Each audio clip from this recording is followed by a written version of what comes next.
और जिसके हाथ में छाले हैं, पैरों में बिवाई है, उसी के दम से रौनक आपके बंगले में आई है।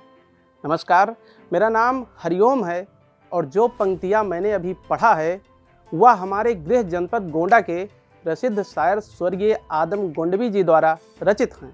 उन्होंने एक गरीब, असहाय, किसान, मजदूर और बेचारे प्रतियोगी छात्रों के प्रति हो रहे अन्याय को अपनी लेखनी से कुछ यूँ उकेरा है कि सत्ताधीशों को वास्तविकता का आभास कराया जा सके। सच कहूँ तो आज मेरा मन बहुत व्यथित है।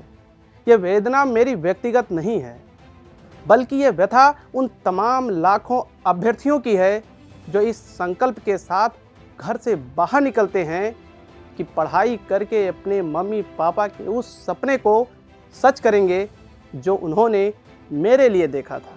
इसके लिए वे त्याग, परिश्रम और समर्पण के साथ अथक प्रयास करते हैं। अरे कई बार तो इन उलझनों में वे भूखे पेट भी सो जाते हैं ताकि सपना केवल सपना ही ना रहे। लेकिन प्रश्न यह उठता है कि एक एक परीक्षा के लिए वर्षों प्रतीक्षा करने के बाद जब यह सपना हकीकत होने वाला होता है तो यह कुछ दलालों तक ही क्यों सिमट कर रह जाता है। जी हाँ, हम बात कर रहे हैं बीते 11 फरवरी को उत्तर प्रदेश लोक सेवा आयोग द्वारा कराई गई समीक्षा अधिकारी परीक्षा की। यह परीक्षा शुरू होती कि उसके पहले ही कई ग्रुप में इसके पेपर को शेयर किया जा चुका था। आयोग ने शाम तक एक पत्र जारी करके यह दावा किया कि परीक्षा को शुचितापूर्ण तरीके से संपन्न कराया गया, लेकिन वास्तविकता इसके बिल्कुल विपरीत थी। एक अभ्यर्थी और लोकतांत्रिक देश का नागरिक होने के नाते इस समाचार ने अंतरात्मा को झकझोर कर रख दिया, क्योंकि जिन बच्चों ने किताबों से प्रेम किया, अपने कमरे को ही संसार माना, लक्ष्य को अपना गंतव्य स्थान माना और भूखे पेट की व्यवस्था को हकीकत मानकर पढ़ाई किया, उनके स्कोर किसी तरह से 120 प्रश्न बन रहे हैं।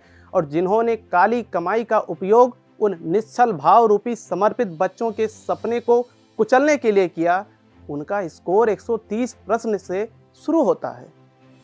क्या यही उन बेचारे भूखे अभ्यर्थियों के प्रति न्याय है? क्या यही आयोग की शुचिता की गारंटी है? क्या यही उत्तरदायी सरकार का कर्तव्य है? क्या यही सबका साथ सबका विकास की वास्तविकता है? तनिक विचार कीजिए उन अभिभावकों के बारे में।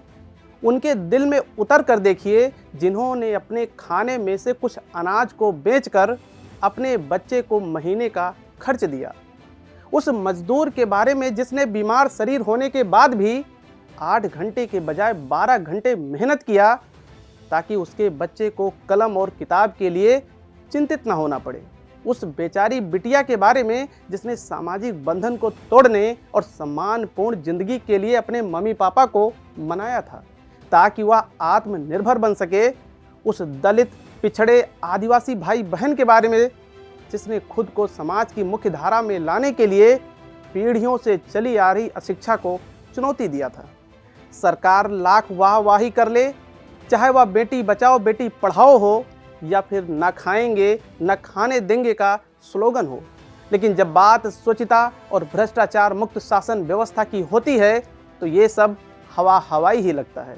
मैं माननीय प्रधानमंत्री जी और माननीय मुख्यमंत्री जी से जानना चाहता हूं कि डबल और ट्रिपल इंजन की सरकार से आम नागरिकों को यही लाभ हो सकता है? 25 करोड़ की जनसंख्या वाले प्रदेश में पीसीएस और समीक्षा अधिकारी की एक तो कुछ 100 वैकेंसी आती है, उसके लिए इतना इंतजार करना होता है और अंत में परिणाम बिल्कुल विपरीत। सरकार को प्रदर्शन कर रहे अभ्यर्थियों की आवाज़ को सुनना चाहिए और तत्काल प्रभाव से परीक्षा को रद्द करके पुनः परीक्षा कराने की घोषणा करनी चाहिए, जिससे बच्चों का विश्वास शासन प्रशासन पर बना रहे।